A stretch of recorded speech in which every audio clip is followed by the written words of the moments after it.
Assalamualaikum, welcome to Bakes and Curries.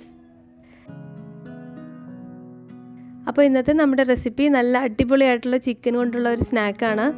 അത് നോമ്പ് തുറക്കാനൊക്കെ സമയത്ത് നല്ല സിമ്പിളായിട്ട് ഉണ്ടാക്കാൻ പറ്റിയ നല്ല ടേസ്റ്റിലുള്ള ഒരു സ്നാക്കാണിത്. അപ്പോൾ എല്ലാവരും ട്രൈ ചെയ്ത് നോക്കിയിട്ട് ഫീഡ്ബാക്സ് ഒക്കെ പറയണേ. അപ്പോൾ നമുക്ക് നേരെ റെസിപ്പിയിലേക്ക് പോകാം.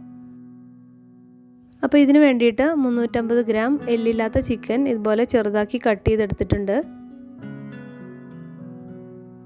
ആവശ്യത്തിനുള്ള ഉപ്പ് ഇതിലേക്ക് ചേർത്ത് കൊടുക്കുന്നുണ്ട്. പിന്നെ ഇതൊരു ചെറിയ കഷ്ണം ഇഞ്ചി ചതച്ചതാണ്. ചെറിയ ടൈപ്പ് വെളുത്തുള്ളി 10 എണ്ണം ചതച്ചതാണ് കേട്ടോ ഇത്. 2 പച്ചമുളക് അരിഞ്ഞെടുത്തിട്ടുണ്ട്. എരിവില്ലാത്ത മുളകാണ് കേട്ടോ ഞാൻ എടുത്തിരിക്കുന്നത്. നിങ്ങൾക്ക് വേണമെങ്കിൽ എരിവുള്ളത് ചേർക്കാം കേട്ടോ. ഇതിലേക്ക് കുറച്ച് കറിവേപ്പില കട്ട് ചെയ്തും കൊണ്ട് ചേർക്കുന്നുണ്ട്. കറിവേപ്പില ഉണ്ടെങ്കിൽ കുറച്ച് കൂടുതൽ ചേർത്തോട്ടോ, അപ്പോൾ നല്ല ടേസ്റ്റ് ആയിരിക്കും. ഇനി ഇതിലേക്ക് ഒരു വലിയ സവാള ചെറുതായിട്ട് അരിഞ്ഞതും കൂടെ ചേർത്ത് കൊടുക്കാം.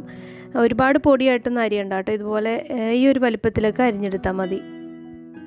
ഇനി ഒരു ടീസ്പൂൺ പെരിഞ്ജീരകം ചേർക്കാം. ഇനി ഇതിലേക്ക് കുറച്ച് പൊടികൾ കൂടി ചേർക്കാനുണ്ട്. അപ്പോൾ അത് ഞാൻ വേറൊരു ബൗളിലേക്ക് സെപ്പറേറ്റ് ആയിട്ട് എടുത്തിട്ടാണ് കേട്ടോ ചേർക്കുന്നത്. അപ്പോൾ നിങ്ങൾക്ക് വേണമെന്നുണ്ടെങ്കിൽ ഡയറക്റ്റായിട്ട് ഇതിലേക്ക് തന്നെ ചേർത്ത് കൊടുക്കാം. നമ്മൾ ആദ്യം ഇതിലേക്ക് ചേർക്കുന്നത് 5 ടേബിൾ സ്പൂൺ കടലമാവാണ്, 2.5 ടേബിൾ സ്പൂൺ മൈദ, 1 ടേബിൾ സ്പൂൺ അരിപ്പൊടി. ഇനി ഇതിലേക്ക് ഒരു 1/4 ടീസ്പൂൺ മഞ്ഞൾപ്പൊടി ചേർക്കുന്നുണ്ട്. എരിവിനും അതുപോലെ തന്നെ നല്ല കളറൊക്കെ കിട്ടാൻ വേണ്ടിയിട്ട് ഒരു 3.5 table spoon Kashmiri chilli powder ചേർക്കാം. പിന്നെ ചിക്കൻ മസാല ഒരു 2.5 ടീസ്പൂൺ ചേർക്കുന്നുണ്ട്. 1 ടീസ്പൂൺ മീറ്റ് മസാലയും കൂടെ ചേർത്തിട്ട് എല്ലാം കൂടി നന്നായിട്ടൊന്ന് മിക്സ് ചെയ്തെടുക്കണം.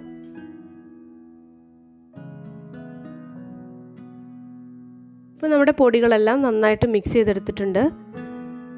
ഇനി ഇത് ചിക്കനിലേക്ക് ഇട്ട് കൊടുത്തിട്ട് അല്പം വെള്ളം കൂടി ചേർത്ത് കൈവച്ചിട്ട് നന്നായിട്ടൊന്ന് കുഴച്ചെടുക്കണം. നമ്മൾ ഉള്ളിവടക്കൊക്കെ കുഴയ്ക്കുന്ന പോലെ തന്നെ നന്നായിട്ട് കുഴച്ചെടുക്കണം.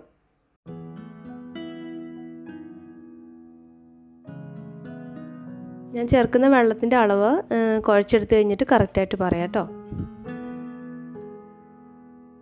ആദ്യമേ തന്നെ കുറേ വെള്ളം ചേർത്തിട്ട് കുഴയ്ക്കരുത് കേട്ടോ. നമ്മൾ മിക്സ് ചെയ്തെടുക്കുന്ന അനുസരിച്ച് ആവശ്യത്തിന് ഒഴിച്ചു കൊടുത്താൽ മതി. ഇപ്പോൾ നമ്മുടെ ചിക്കനൊക്കെ നന്നായിട്ട് മിക്സ് ചെയ്തെടുത്തിട്ടുണ്ട്. അപ്പോൾ ഞാൻ ഇതിലേക്ക് മൊത്തത്തിൽ ഒരു 3/4 കപ്പ് വെള്ളമാണ് ചേർത്തത്. ഇത് നമ്മൾ കുഴച്ചെടുത്ത് കഴിയുമ്പം ഈ ഒരു രീതിക്കാണ് കേട്ടോ ഇരിക്കേണ്ടത്. അതായത് ഒത്തിരി തിക്കായിട്ട് ഇരിക്കരുത്, അതുപോലെ ഒരുപാട് ലൂസാവാനും പാടില്ല. ഇതിലേക്ക് ആ മസാലയ്ക്ക് ഒന്ന് നന്നായിട്ട് പിടിക്കാൻ വേണ്ടിയിട്ട് നമുക്കൊരു അരമണിക്കൂർ ഒന്ന് റെസ്റ്റ് ചെയ്യാൻ വേണ്ടിയിട്ട് വെക്കാം. ഇത് നിർബന്ധമൊന്നുമില്ല കേട്ടോ, നിങ്ങൾക്ക് വേണമെങ്കിൽ അപ്പം തന്നെ ഫ്രൈ ചെയ്യണേലും കുഴപ്പമില്ല. ഇപ്പോൾ അരമണിക്കൂർ കഴിഞ്ഞിട്ടുണ്ട്. നമുക്കിനി ഇത് ഫ്രൈ ചെയ്തെടുക്കാം. ഫ്രൈ ചെയ്യാൻ വേണ്ടിയിട്ട് ഞാൻ സൺഫ്ലവർ ഓയിലാണ് കേട്ടോ എടുത്തിരിക്കുന്നത്. അപ്പോൾ നിങ്ങൾക്ക് വെളിച്ചെണ്ണ ഇഷ്ടമെങ്കിൽ അങ്ങനെ എടുത്താൽ മതി. പിന്നെ എണ്ണയുടെ ചൂടൊക്കെ ഒന്ന് ശ്രദ്ധിച്ചോളണേ. ഒരുപാട് തീ കൂട്ടിയിട്ടിട്ട് ഫ്രൈ ചെയ്യരുത്. അങ്ങനെ ആകുമ്പോൾ ഇതിൻ്റെ ഉൾഭാഗം ഒന്നും വേവാതെ പുറമൊക്കെ പെട്ടെന്ന് കരിഞ്ഞു പോവും. അപ്പോൾ നമ്മളൊരു ലോ ടു മീഡിയം ഫ്ലെയിമിലിട്ടിട്ട് വേണം ഫ്രൈ ചെയ്തെടുക്കാൻ. അപ്പോൾ ഇന്നത്തെ ഈ റെസിപ്പി എല്ലാവരും മറക്കാതെ ഒന്ന് ട്രൈ ചെയ്ത് നോക്കണം. വീട്ടിലെല്ലാവർക്കും എന്തായാലും ഇത് ഇഷ്ടമാവാതിരിക്കില്ല. അത്രയ്ക്ക് ടേസ്റ്റി ആയിട്ടുള്ള ഒരു സ്നാക്കാണ് കേട്ടോ ഇത്. അപ്പോൾ എല്ലാവരും ട്രൈ ചെയ്ത് നോക്കണം.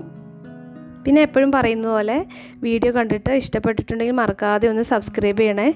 അതുപോലെ നിങ്ങളുടെ റിലേറ്റീവ്സിനും ഫ്രണ്ട്സിനൊക്കെ ഒന്ന് ഷെയർ ചെയ്തും കൂടെ കൊടുക്കണം കേട്ടോ.